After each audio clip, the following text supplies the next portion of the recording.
song. Hello everyone, it's a great pleasure to be here today to speak into an interesting crowd. I think a lot of you are entrepreneurs, a lot of you are working in startups, so I hope that I can provide you with some interesting insights about the BlaBlaCar story and generally some interesting insights that can help your companies grow as well. So I'm Chantal Ambord and I'm the General Manager of Pro, which is the new business unit of BlaBlaCar, focused on bus transportation. Today, what I want to cover with you is how to achieve user growth, both through global expansion, but also through product expansion.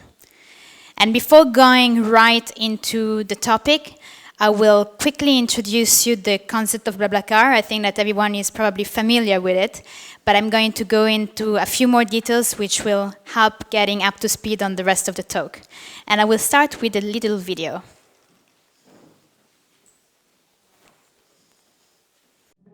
Human connection. It's an interesting place to end up when you started thinking about efficiency. The story goes that Fred, our founder, created BlaBlaCar after struggling to get a train home from Paris for Christmas. On the road, he realized that even though all the trains were full, many of the cars were empty. An idea was born. But what is often overlooked in this story is where Fred was headed. Fontenay-le-Comte, France, population 15,000. It's incredibly frustrating to get to. You know this struggle. It's one of those places where you need to drag your luggage down the street to catch the bus, to get to the metro, to get to the station, to wait on the platform, to catch a train that stops once a day at the closest big city. Where you then wait at a bus stop to ride to the next nearest town so you can wait again for another bus that has 16 other stops before finally reaching your town centre. And then you're not even done. You still need to walk a mile, hail a taxi or bribe a family member to collect you. It's exhausting just thinking about it. Without a car, it's just hard. And absurd.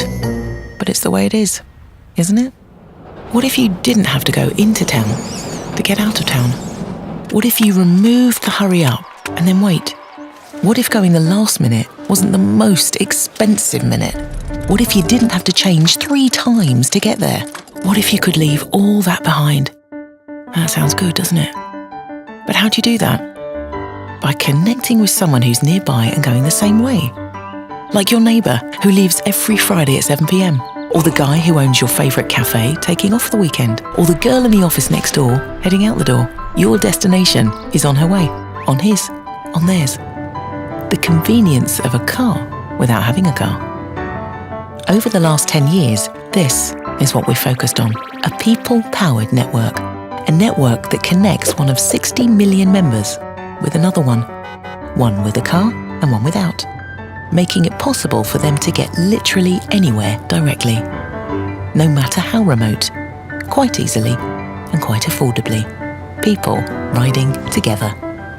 Sounds sensible and awkward, right? And yet 87% of our members say they had enriching exchanges along the way. Humans connecting through conversation and through the power of what happens when we get together. When we do, we can go further together. Reintroducing BlaBlaCar. Now we look on the outside how we feel on the inside. So the concept of what we do with our carpooling offer, if you think about it, is pretty simple. We take drivers which are driving from one city or their home to another destination, and we allow them to share the cost of their journey with passengers which are going the same direction. And by doing so, we actually providing passengers with the largest mobility solution existing today. In fact, when you think about transportation, you have to think that for long distance journeys, so journey between 100 and 800 kilometers, 76% of them are still done by car. And the reason for that to happen is that most places are actually not so well connected by public transport. And so if you want to have the freedom of traveling, the car still remains the most used transportation solution as exists today. And I think that what we do is particularly important because today the largest mobility solution, the car, is by and large unutilized. And the average occupancy rate in Europe of a car is 1.9 people per car, which means that you have less than 2 people inside the car, and so that you have 2-3 seats available within it. And so what we do is actually we are increasing this occupancy rate from less than 2 to close to 4. And so we are filling up an existing vehicle, and we are trying to provide by that what is the largest transportation solution existing today. And when you do that at scale, and what we have created by doing that is a unique and new travel category that was not existing before. We have been created a global footprint of 70 million plus members. And we also are doing something tremendous for the environment because we are reducing the environmental footprint related to travel and transportation. And on that, I really suggest to look online in a couple of weeks as we are releasing a very, very interesting new study on our environmental footprint. But the journey has not been simple, has not been fast, has not been easy, and that's what I want to speak to you today. The story started, actually, the idea came to Fred Mazzella, our founder, in 2004. And the company was actually created in 2006. Between 2006 and 2012, Fred spent actually quite a few years iterating in the model and trying to find what was the right business model to scale the business that he really believed into. And it's not actually until 2011 that we reached the first 1 million members in France, and we started to deploy the model as you know it today with online payments and the ability of people of paying online. Before that, we actually tried more than, I think, 6 business models, from B2B to advertising and others, also because we knew that also the ultimate goal was going to be to develop a transaction-based model that was not making any sense until we would have reached a certain level of liquidity. We wanted to leave the platform free to give the opportunity of drivers and passengers to be able to organize a trip, call each other, and actually decide together what was the best time to depart and the best departure point to start the journey from. When you reach liquidity and you have many more people travel in the same direction is when you can actually introduce payment. So as you can see, it's not something that happened overnight. It took quite some time and has been an interesting journey. But as soon as the business model has been not only conceptualized, but became a reality, is when the founders very quickly decided to go international. And so we went through a new phase of growth, a phase of geographical expansion. First, around neighbor countries in Europe, and then to global markets. And we expanded into countries such as Brazil, Ukraine, India, Turkey, Brazil, and Mexico. This is a phase that lasted from 2012 to about 2016, so we launched many, many countries in a very short period of time. And at some point, we realized that there were not going to be another market that would allow us to double the size of the company because we had launched all the principal one where we found that there was the right product market fit and where we had an opportunity to actually win the market. And so we decided, instead of focus on additional market, to actually growing through product expansion. And that's the new phase of growth that we started in 2017. I personally, actually, when I joined the company in 2015, spent quite a bit of time on international expansion and looking at Asian markets, and then pivoting into product innovation and thinking, what else actually could we be doing that could create value to our ever larger community? And by doing so, we actually changed the mission that we have for our company, for being the leader on carpooling, to actually be the go-to marketplace for road travel. So today I won't be able to tell you everything, but I will try to focus with you on the topics of geographical expansion and product expansion, and try to give you some tips about our experience that can help your company grow as well.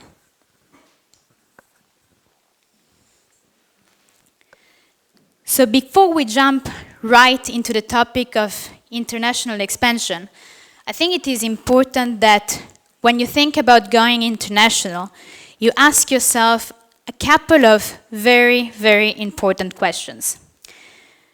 And the first one is, where are you coming from? What is your home market? And have you actually nailed your product in your home market? If you're coming from Sweden, or if you're coming from Estonia, where the population of your country is very small, and you have very large ambition, very quickly it will come quite organically for you to think about internationalization and launching new markets. But if you started your business in the United States, in China, or even here in France, you can actually get stuck into continue growing your market for quite some time before thinking about launching new ones. And what you really have to think about independently is whether you have actually nailed your core product. Because if you start going international and then you realize that there's been some crucial issues in your core product that have not been solved, you will very quickly find yourself trying to solve the core strategy of our business at the same time as you are launching new countries, which may prove very challenging, very time-consuming, resource-intensive, and may actually end up being an average job on both sides. What is also very important to understand is whether you have a good product-market fit. There are some products which are global by inception. If you think about gaming, for example, it's something that can be very easily expanded into different markets without a lot of localization. But there are other businesses, for example, real estate, that actually tend to be much more localized. So when you're thinking about entering a new market, you have to think, is the product the way I have today scalable to this new market? Because if you manage to have a product that is scalable across markets without much localization, you will actually be able to grow 10x faster. And then you have to look at competition. And that, I think, is very important. Because competition can be a factor that should not be underestimated. If you are entering a new market where you have a very strong competitor and you don't have either the resources or you don't have a value proposition which differentiates your product from the one of the competitor, you may very quickly find yourself into a battle that you actually cannot win. And you don't want to find yourself in this situation. You also have to look at how expensive it's going to be for you to launch a new market.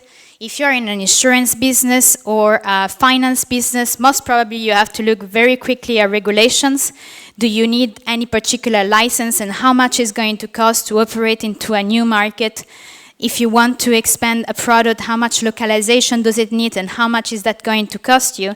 And what is actually the cost of marketing or the cost of operating the business in a new country? These are all things that you should keep in mind. Also, it's very important that when you start going into a new market, this will require a lot of bandwidth from your founding team and from your company. And so probably one of the founders, and normally founding team are made of more than one founder, will spend the majority of its time focused on international expansion. And you have to make sure that this is the right time and you can actually absorb having one key person in the company, this focusing from strategy and focusing on geographical expansion. Last but not least, cash is king. Trying to go to the US with some maybe revenues that you have generated from your core business and trying to fight competition and enter a very large market with 1 or 2 million, it's going to be very, very hard, and that has been proven over time.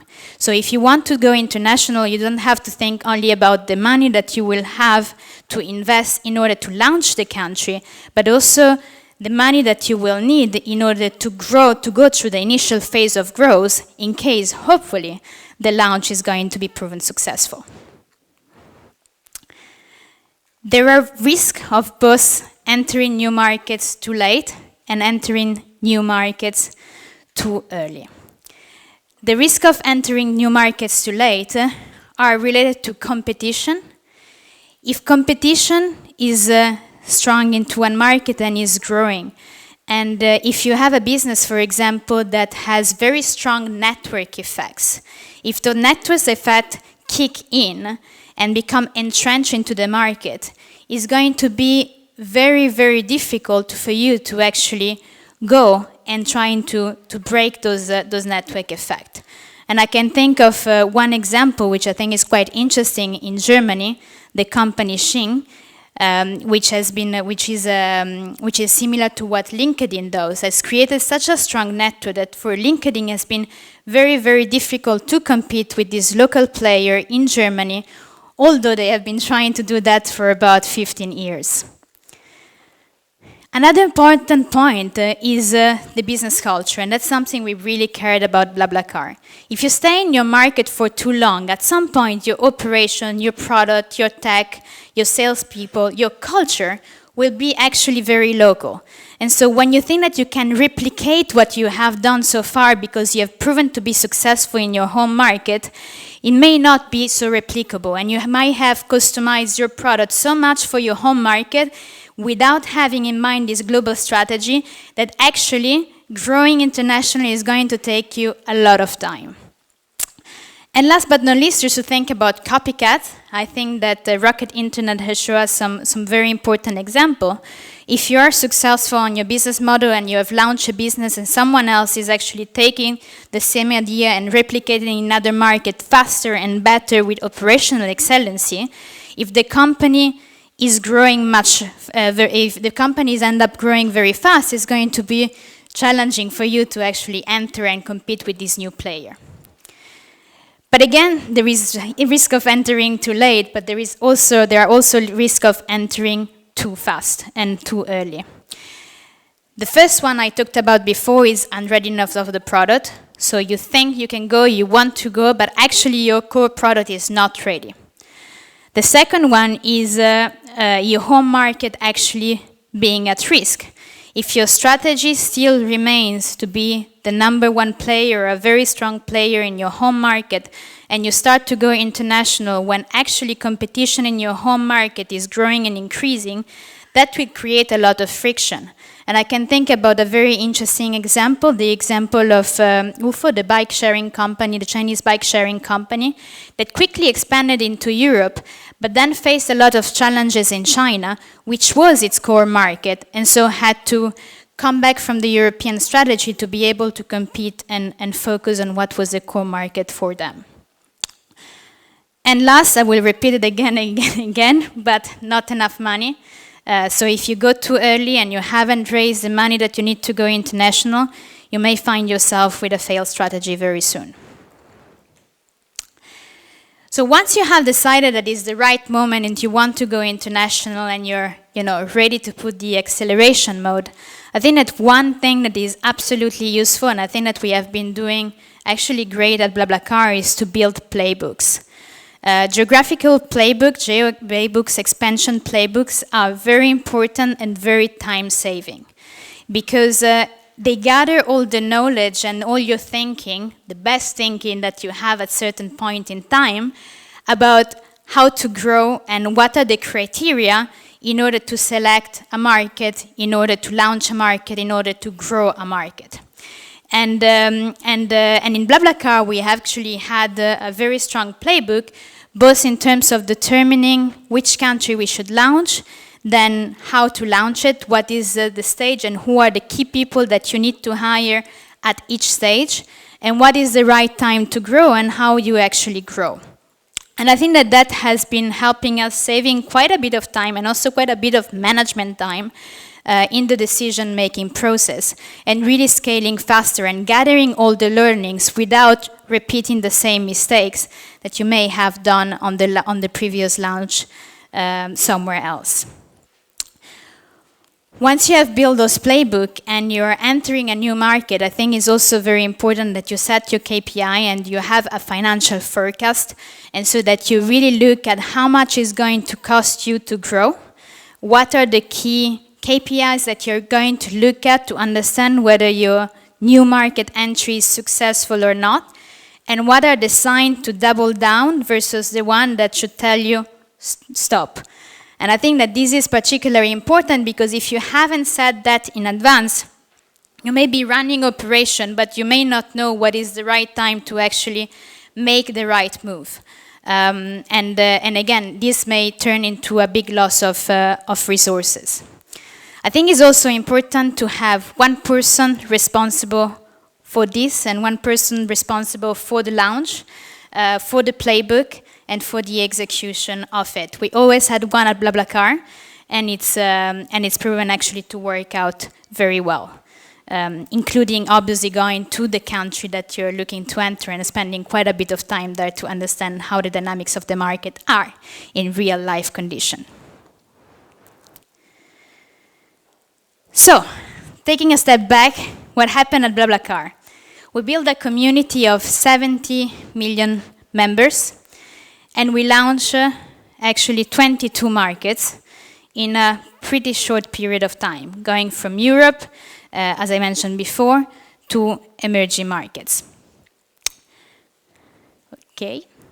And not all of them actually have proven to be the same. And even though you have playbooks and you gather the best strategy, I can tell you that launching Russia has not been the same as launching Germany.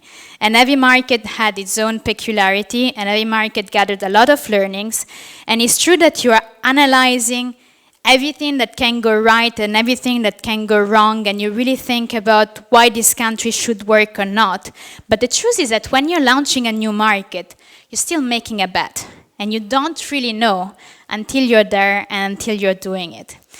And some bets that we took at BlaBlaCar turned out to be extremely successful. And we could not have envisaged that Russia would have become our first market by usage. And some other have been proven more challenging, such as, for example, the UK, where we invested a lot of resources and we tried to really do everything for the market to pick up, and it works, but it's not at the scale of some of the other markets that we have seen flourishing before. And so today, as I said, we are in 22 markets, but only 25% of the activity is actually in our home market, and so in France. So 75% of the activity of BlaBlaCar today comes from international market, which shows you that geographical expansion has been at the core of our growth in the last few years. How did we launch new countries? I also think is quite interesting because we actually developed quite early on an M&A strategy. So when was possible to acquire companies that were trying to develop a business model that was similar to us, we preferred that to launching from scratch. Why? Because sometimes you actually find in country highly motivated teams that are super passionate about your business, that want to make it happen. And so by partnering with them and giving them even more resources to do what they are trying to achieve, you accelerate your path to entry by a lot, and you're proving yourself to embark into a new adventure with a team which is highly motivated. When that obviously is not an option and you don't have a company operating in your same territory or a company that is willing to partner with you, then it's great obviously to build a team from the ground or to bring someone from your company to actually launch the market. So sometimes you may have a German employee that would like to go back home and maybe actually the best positioned person to launch Germany from here. And so talking about acquisition, actually, we grew quite a lot through acquisition, and we launched a number of countries through small M&As. But I will give you a very interesting example, which is the example of Germany. Germany actually was launched by our Italian country manager, who was the founder of an Italian company, which we acquired, and that was originally German. And so very quickly we decided that on top of being the Italian country manager, he should also be the launcher of Germany and deploy the business there. However, in Germany, the situation was a little bit more challenging, as for the first time actually at BlaBlaCar, we were faced with a very strong competition. So there was a local competitor which was under the name of carpooling.com, which was operating in the market. And the size of our two companies was actually quite comparable. And so when we launched in Germany, it was a big bet because we knew that we had to face for the first time a large player with capital and that was able to actually grow quite fast. And we had to come with a competitive advantage, what I told you before. And the competitive advantage at that stage was actually that carpooling.com was going through monetization, and so they were at the moment where they were turning the platform from being free and cash transaction to introducing online payment and a fee in one go. And it was a time, and when we launched new countries, we were always launching new countries with cash transaction. As I mentioned to you at the beginning, you don't want to introduce online payment until you have enough liquidity, which allows transactions to happen very smoothly. And so one of the reasons why we were able to compete was, well, partly I think because the product that we had was very good, but partly also because we came into a market free in a moment where our competitor was actually trying to monetize. And very quickly the balance of power shifted towards us, and that allowed us to start having conversation with this German competitor, which ended up in actually an acquisition of carpooling.com that at that time was actually the largest acquisition that we had done at BlaBlaCar. Last point on international expansion is, again, fundraising and having enough resources to do it. I think that very importantly, at BlaBlaCar, we continuously have relationship with investors.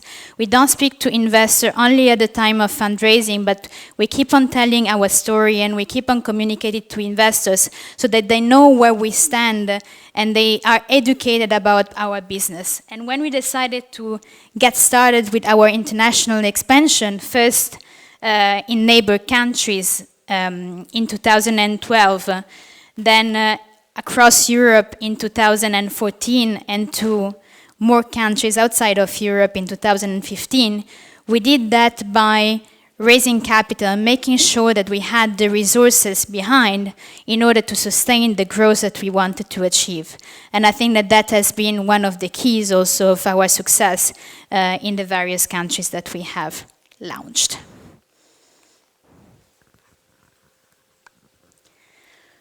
So this finishes up the topic of international expansion and sharing a bit of our experience.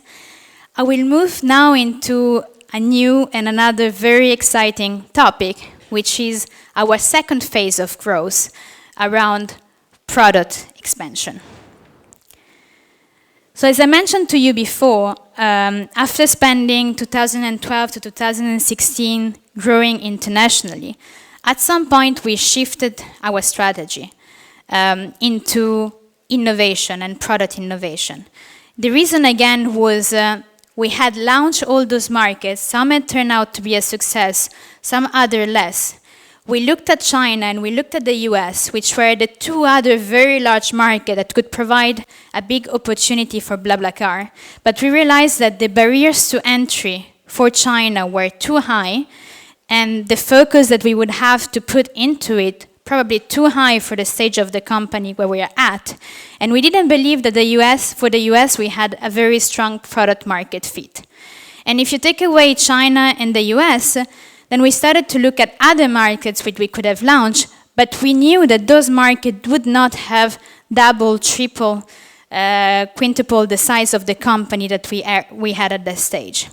And so we decided to focus on product expansion. We thought that we had such a great community and that we could provide more value to this community by diversification. And so we spent a couple of years looking at all kinds of business lines.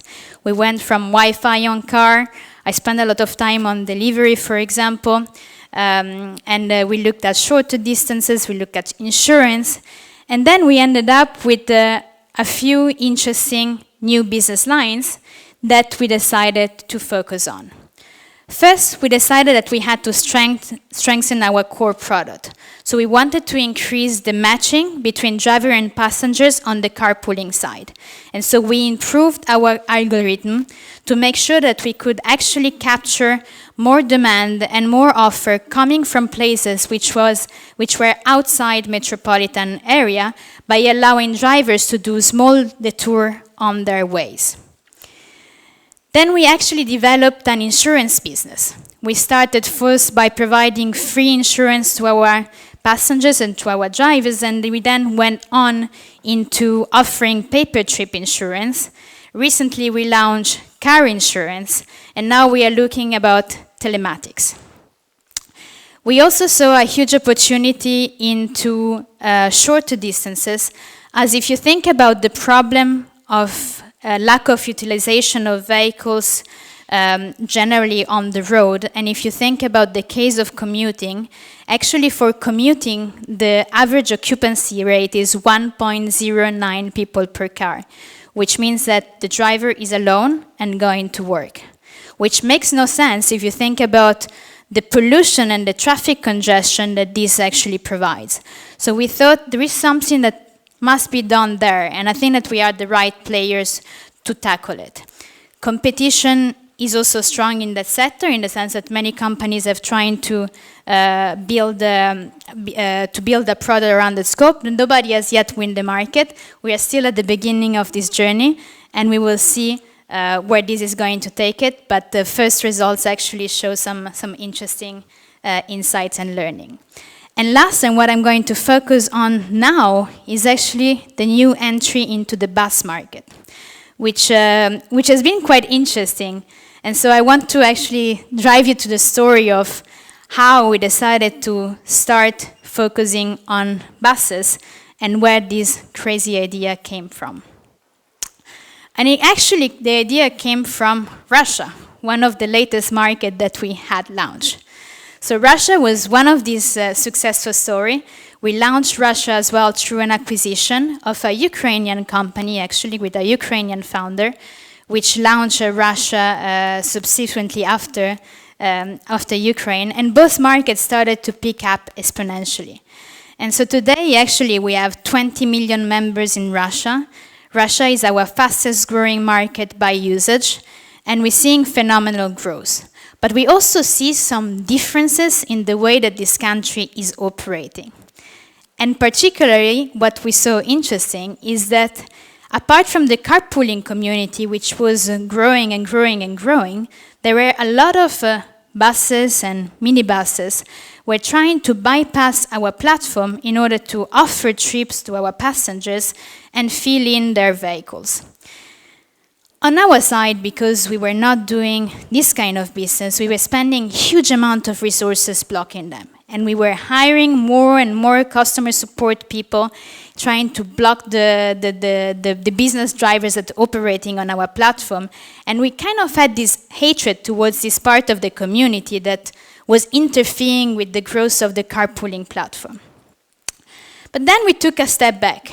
We looked at it and we said, wow, actually, there is a big bus market out there. The bus market in Russia is huge. It's a $2 to $3 billion market. And it's mostly actually offline. 95% of tickets are today sold online.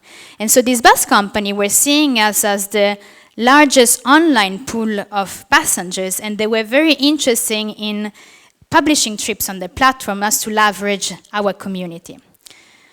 And so before actually deciding to block them completely, we decided to make a small test. And so we cracked a bit our carpooling product to be able to offer bus seats in a transparent way, because before they were doing untransparently under the fake figure of a bus. And we actually gave them the opportunity to put real information about their vehicles, about their trip, etc., and to see how passengers would react. And what was surprising is that the passenger community was happy with the experience, and that the same passengers that were booking a seat in a car, sometimes they would prefer to book a seat in a bus, and sometimes they would prefer to book a seat in a car. And so we decided that maybe actually it was not so bad to increase the community and to open up the community to this new segment of this new segment of professional drivers. And very interestingly, when we deep dive into the case of Russia and we looked at other emerging markets, we saw that actually similar dynamics of the market could be noticed in Ukraine and Brazil. And so we said maybe there is something into that. And that's why we developed a new product, which is targeted for bus operators now in Russia, that allows bus operators to publish trips simply in our platform and for passengers to actually see these trips in a very transparent manner. And so we have opened up the community to a new segment of the market in this space. And I think that what was great to see is actually the complementarity of the two offers. I told you before that one of the focuses of BlaBlaCar has been to improve the offer of carpooling. And what we are building with carpooling is the most dense transportation network existing today, as we offer a very, very strong granularity of the service. If you think about Courtenay, in France, is a small place which is 100 kilometers from Paris, 115 kilometers from Orléans. It has no buses, it has few trains, it has no buses, it has few buses, it has no train. But actually in a month we have close to 10,000 BlaBlaCar that pass through this destination. And so it is very simple for a car to do a small detour and pick up someone from Courtenay and bring them to the final destination. At the same time, you have also main routes. You have routes from a big city to another big city where you have a very large volume of passengers. And for that, what we actually call at the end buses are nothing else than bigger cars. And if you're trying to provide a larger transportation solution on those main axes, you can simply provide buses and fill it in with all the passengers that are looking to travel city to city. It has more space for luggage, it allows group traveling, and the ability to book in advance, which is something that at times is challenging on BlaBlaCar, as it tends to be a quite last-minute platform. If you take a step back and look at France, this is actually the network that we have on the carpooling side, and this is the network that you have on the bus side. So this is actually Ouibus. We have 200 destinations on Ouibus, and we have 250,000 meeting points on a monthly basis on BlaBlaCar. So if you manage to complement the carpooling offer with the bus network, you're actually creating a very, very strong mobility solution. And so to summarize, in Russia, we built a new platform to allow bus operators to publish part of the inventory on BlaBlaCar, and so a marketplace model. Whereas in France, we decided to enter the market with the acquisition of Ouibus that has been announced a few months back, where we're going to actually operate entire bus fleets on certain lines in partnership with independent bus providers. Once again, that has been a core change in our strategy, and every time that we try to grow into a new segment, we also try to make sure that we have the right funding in order to sustain that growth. And that's the reason of our latest fundraising of 101 million, partly provided by SNCF and partly provided by our existing investors, to make sure that we are able to grow and compete in this new market, the market of buses, where we have big plans for the years ahead. Last but not least, what I think is very important is that whatever you do with your company strategy, you always have to also go back to the mean and to go back to what you do and what you stand for as a company. What we want to provide is a better mobility solution. We want to reduce CO2 emission. We want to make sure that vehicle utilization increases. And actually, by providing carpooling and so filling up cars, and by filling up buses, we are having a great environmental footprint. We are reducing CO2 emission, and we are providing a much better transportation network than the one that is used today. Taking a step back, what did we speak about today? We actually show some interesting example of how international and product expansion can be at the core of your growth strategy. And sometimes those are two completely different strategies which you take from different angles. But sometimes actually one can be an inspiration from the other. And that has been the case for us with buses and brought us further in our ambition and in our mission to actually be the go-to marketplace for road travel. Thank you very much.